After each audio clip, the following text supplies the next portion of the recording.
apresentar nos próximos 45 dias um pacote de propostas sobre a reforma administrativa, que prevê a reestruturação das carreiras dos servidores públicos federais. O presidente da Casa, Hugo Motta, já disse que quer avanço desse tema como parte do seu legado à frente da Câmara. Sobre esse assunto, a gente vai conversar com o deputado Pedro Paulo, relator do grupo de trabalho sobre essa reforma, que está lá no Congresso ao lado de Marina Francischini e de Eric Rianelli. Deputado, muito obrigada pela sua presença aqui no Em Ponto, pelo detalhamento que o senhor vai fazer da proposta. Eu só queria lembrar que a reforma administrativa foi tentada em vários governos. O próprio ex-presidente da Câmara, Augusto Lira... Opa, me fugiu o nome do presidente... Arthur Lira. Desculpe, o próprio ex-presidente Arthur Lira queria também levar adiante a reforma administrativa, mas aparecem barreiras invisíveis e esse projeto não consegue ir adiante. Dessa vez vai ser diferente, deputado? Sem dúvida nenhuma, Mônica. Bom dia Marina, bom dia, Eric. A primeira questão é desinterditar esse debate da reforma administrativa, tirar o fantasma dele. Primeiro ponto, nós não vamos retirar direitos dos servidores. Não vamos acabar com a estabilidade do servidor. Isso é muito importante. O servidor é agente dessa transformação de uma reforma que possa entregar mais políticas públicas para as pessoas, melhores serviços. Então, não vai ter fim de estabilidade, não vai ter redução de direitos.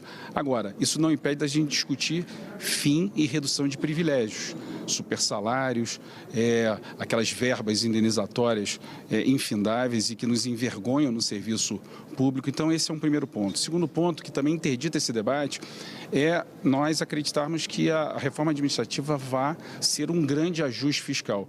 O debate de ajuste fiscal não é nessa discussão da reforma administrativa. Quem está falando aqui é um parlamentar que defende fervorosamente aqui nessa casa o equilíbrio das contas, ajuste fiscal, mas a reforma administrativa ela vai trazer efeitos de racionalização de despesa, de melhor alocação dos recursos, naturalmente, pela melhoria dos processos de contratação de servidores públicos, a racionalização vai produzir efeitos de economia, mas ela não é um fim mesmo. Nós não vamos fazer uma meta para reduzir X% do PIB, do gasto primário, não é isso. Então, esses dois pontos, eles desinterditam o debate. O terceiro ponto é o firme propósito do presidente Hugo Motta de que essa é a reforma do momento, importante para o serviço público federal, mas também importante para o serviço público estadual e municipal. É importante dizer que o Serviço Público Federal ele compõe apenas 9% do total de servidores públicos do Brasil. Então, esses três pontos são muito importantes, Mônica, e a gente avançar em outros temas. Vamos discutir melhores entregas. Quando se desenha, por exemplo, uma política pública, vou dar um exemplo, quando você desenha uma política pública, existe uma lei que obriga você a ter o orçamento aprovado. Existem leis que obrigam a ter, por exemplo, sistemas de contratações públicos, como a licitação, por exemplo. Mas você não tem a obrigação de ter um indicador que seja obrigatório em todas as políticas que são desenhadas, que o Estado vai perseguir. Vou dar um exemplo, saúde. Se você tem, por exemplo, um programa que pretende aumentar os médicos de família, o programa de saúde da família nos municípios, nos estados, por que você não tem aquele indicador obrigatório no desenho daquela política pública? E a partir daí, você pode ter o servidor sendo premiado a partir dessa política bem desenhada. Então, a reforma administrativa é sobre entrega, sobre melhor entrega para as pessoas e não simplesmente perseguir servidor, tirar estabilidade, mas você pode, por exemplo, flexibilizar também a entrada, aumentar a possibilidade de contratos temporários, ou seja, existe uma série de ideias que estão sendo compiladas nesse grupo, eu tenho ao meu lado, mas deputados de todos os partidos que estão sendo escolhidos agora e nós vamos trabalhar intensamente nesses 45 dias para entregar uma proposta que possa melhorar a capacidade do Estado de entregar políticas públicas. Deputado, uma dúvida que fica é a seguinte: o senhor diz que não vai acabar com que o ponto principal, né, essa proposta parte de uma premissa que é não retirar nenhum tipo de direito do servidor. Agora, imagino que o senhor deva pensar, e os demais parlamentares também devam pensar, numa espécie de avaliação de desempenho dos servidores públicos. Eles poderiam ser penalizados ou, eventualmente, até demitidos no caso de desempenhos insatisfatórios continuados. O que vocês imaginam e tentam rascunhar sobre esse ponto? Eric, é justamente sobre isso que a gente tem que mudar a lógica da reforma administrativa. Nós não vamos penalizar o servidor porque não atingiu, por exemplo, uma meta que foi estabelecida de forma transparente. O servidor, a pena desse não cumprimento ou desse baixo desempenho tem que ser, por exemplo, o não recebimento de um bônus, a carreira dele vai ter um crescimento mais devagar se ele não tiver um bom desempenho, ele não vai receber um bônus, como existe, por exemplo, na iniciativa privada. Você bateu uma meta, você foi bem, você fez a diferença, você trabalhou mais do que outro, se dedicou, né? Então, isso tem que ser premiado e não o chicote de dizer, não, você vai ser demitido por isso, até porque a gente sabe que a demissão de servidor público é algo que está impedido pela Constituição, por um conjunto de legislações e que não é o objetivo, porque o servidor, quando ele faz uma escolha de estar no serviço público, é uma escolha de 30 anos, de estar ali servindo há 40 anos, é diferente do universo privado. Por isso, a busca do incentivo sobre uma outra lógica, é você pagar. Por que você não pode criar um modelo que o servidor público possa receber 14º, 15º, mas esses valores de salários sejam estritamente vinculados a bom desempenho? Isso produz enorme diferença na capacidade de entrega. Pedro Paulo, você está criando um sistema. Não, existe isso em muitos lugares no Brasil. Por exemplo, na cidade do Rio de Janeiro, o prefeito Eduardo Paes fez isso. Eu tive a oportunidade de trabalhar com ele na Casa Civil. A gente fez muito sobre isso na cidade do Rio de Janeiro. Quer outro exemplo? Rio Grande do Sul, o governador Eduardo Leite fez esses modelos também. No Ceará se fez também, Pernambuco tem excelentes modelos de desenvolvimento de carreiras, de incentivo para servidores e que produzem melhores resultados na saúde, na educação, na segurança pública.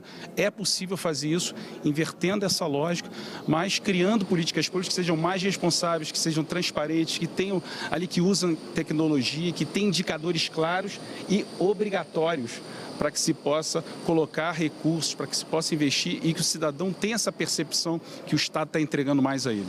Deputado, eu queria saber o seguinte, por exemplo, você tem ali entre as propostas o corte de supersalários, que já foi discutido tantas vezes, mas acaba na gaveta porque tem muito lobby aqui no Congresso. Eu queria saber o que pode ser diferente agora e qual é o calendário que vocês preveem, já pensando que ano que vem é ano eleitoral e tal, o que vocês estão prevendo em termos assim de datas para votação?